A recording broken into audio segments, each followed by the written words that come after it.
क्या आपने कभी बरतानवी रॉयल गार्ड्स को देखा है? वो घंटों एक ही जगह पर खड़े रहते हैं, बगैर हिले, बगैर मुस्कुराए और बगैर किसी रिएक्शन के। सामने लोग मजाक करें, आवाजें दें या कैमरा सामने हो, गार्ड फिर भी बिल्कुल स्टेच्यू की तरह खड़ा रहता है। लेकिन सवाल ये है, अगर किसी गार्ड को चक्कर आ जाए तो क्या होता है?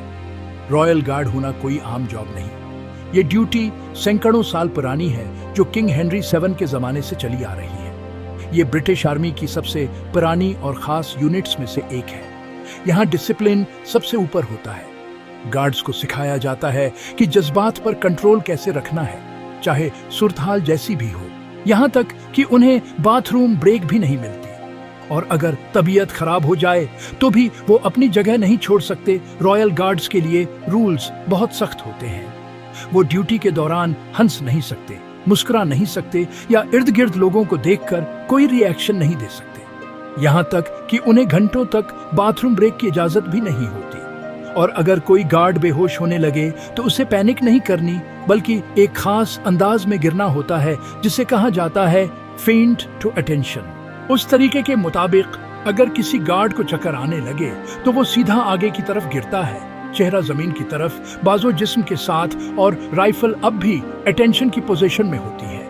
एक सीनियर अफसर के मुताबिक उस तरह गिरने में नाक टूट सकती है या दांत भी जा सकते हैं, लेकिन प्रोटोकॉल यही है। ये कोई नया या रेयर वाकया नहीं। क्वीन एलिजाबेथ II के जनाजे के दौरान पैलेस ऑफ वेस्टमिंस्टर में एक गार्ड अचानक बेहोश होकर लोगों के सामने गिर गया। लाइव स्ट्रीम फौरन रोक दी गई। पुलिस मदद के लिए आई, लेकिन बाकी गार्ड्स अपनी जगह बिल्कुल साकित खड़े रहे। मलका के ताबूत के गिर्द गार्ड्स दिन के 24 घंटे ड्यूटी देते हैं। हर 20 मिनट बाद गार्ड चेंज होता है, लेकिन एक शिफ्ट में तकरीबन 6 घंटे खड़ा रहना पड़ता है। न बैठना, न हिलना, न बात करना। तो गार्ड्स खुद को बेहोश होने से कैसे बचाते हैं? एक सीनियर गार्ड के मुताबिक ड्यूटी से पहले एक्सरसाइज करना जरूरी है। पानी पीना बहुत अहम है, और खड़े खड़े पांव की उंगलियां हिलाना। अगर कोई गार्ड सिर्फ ईड़ियों पर वजन डाले रखे तो खून दिमाग तक सही नहीं पहुंचता और चक्कर आ सकते हैं। ये मसला सिर्फ आज का नहीं। 2016 में क्वीन एलिजाबेथ की 90वें सालगिरह के दौरान 2 गार्ड्स गिर गए, एक सेंट पॉल्स कैथेड्रल के बाहर और दूसरा ट्रूपिंग द कलर परेड में। अगले साल 2017 में उसी परेड के दौरान कम से कम 5 सोल्जर्स गिर पड़े, क्योंकि इस दिन बहुत ज्यादा गर्मी थी। ये सिर्फ बर्तानिया में नहीं होता। 2021 में स्वीडन में प्रिंस जूलियन की सेरेमनी के दौरान भी एक गार्ड गिर गया। 2018 में स्वीडन ही में एक और रॉयल इवेंट के दौरान गार्ड बेहोश हुआ।